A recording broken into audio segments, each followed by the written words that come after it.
it's incredibly historic. I mean, I was very lucky to cover the Diamond Jubilee back in 2012. This feels even more special because this is unprecedented. We've never had a monarch celebrate a Platinum Jubilee. I don't know how many of your viewers watched the documentary about the Queen on Sunday evening, but she said Platinum Jubilees weren't a thing because no one lived that long. Well, here we have our longest reigning, longest serving, 96-year-old record-breaking monarch. And I think it's a great excuse to get out there and celebrate and enjoy this moment, because the chances of any of us witnessing and experiencing another Platinum Jubilee, it's simply not going to happen. And for people who aren't sort of mega keen on the royals, they've got an extra day off. They've got a fantastic. They've got 2 days off. It's a 4-day most bank people, holiday. they're starting only their second day of work this week, of only 3 to come. Exactly. How are people celebrating? And there does seem to have been this sort of groundswell of excitement that's built up over the last few weeks. I think there has. I mean, I'm just about to make my way down to the Mall after you. You know, the flags are out. Buckingham Palace is going to be very much the centre of attention. So everything's going to be starting on Thursday with the Queen's official birthday parade, which is Trooping the Colour.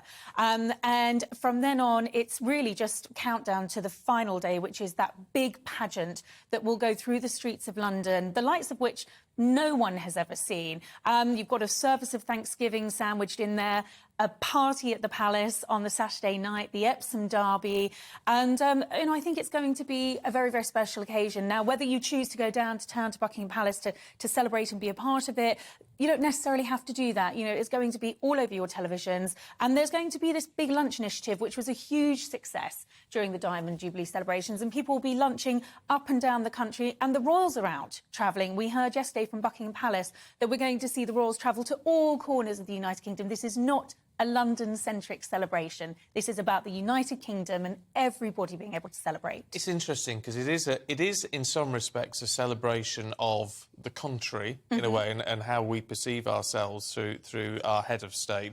But also there's this remarkable lady. I mean, whether you're a sort of very strong royalist or not, you do hear a lot of people say, I don't like the royal family, but I like the Queen. Yes. Because her service has been absolutely unwavering.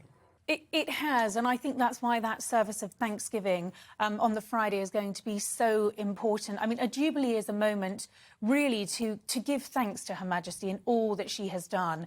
70 years, it is an unprecedented reign, and I think what makes her so remarkable, and as you say, Stephen, whether you're a royalist or not, you can't knock her for what she's done. Her sense of duty, her commitment to her people has been so unwavering. And is this not an opportunity after 2 very, very difficult years to come together, that sense of community which the Queen is all about, and celebrate her?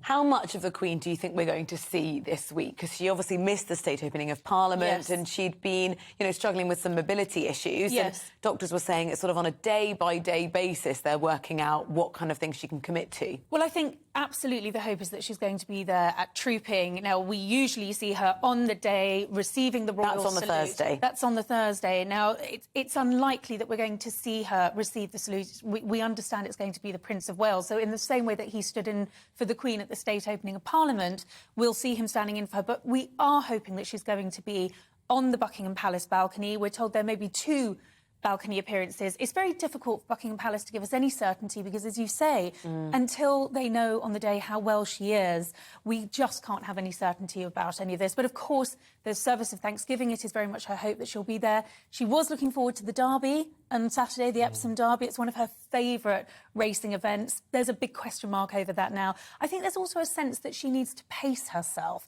But I think for that finale, the Platinum pageant, there's every hope that she's going to be there. But I think we also have to accept that she's 96 years old.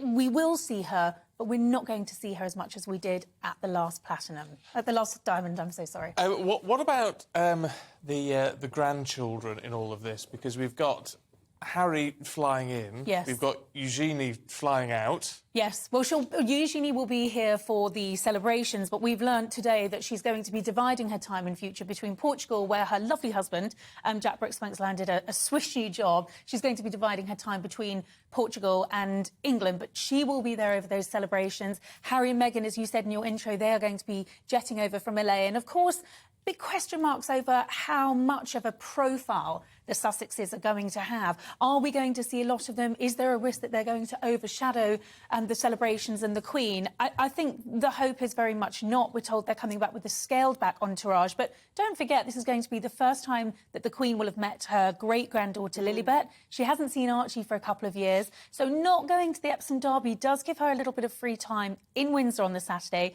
when we're told there's going to be some sort of a birthday celebration for Lilibet. So will the Queen get to meet her namesake? I suspect she probably will.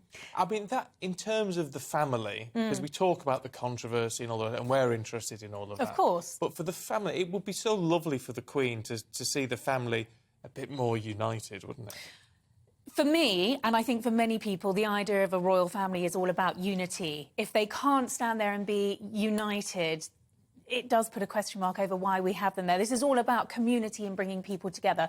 I think the Queen's message is clear. Whatever the situation, whatever the rifts, whatever family dynamics have been at play, we're going to put all of this aside. We're going to be together for this Jubilee celebration, and that's why the Sussexes are a part of it. But I think there was diplomacy in not allowing them up on the Buckingham Palace balcony. That is reserved for working members of the royal family, and rightly so.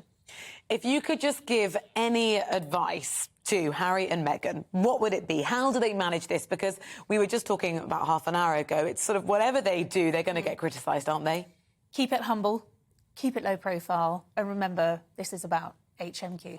Welcome to the GB News YouTube channel. You can watch us live 24 hours a day, catch up on your favourite shows, and join in the conversation in the comments below. Don't forget to subscribe and you'll never miss any of our exclusive content.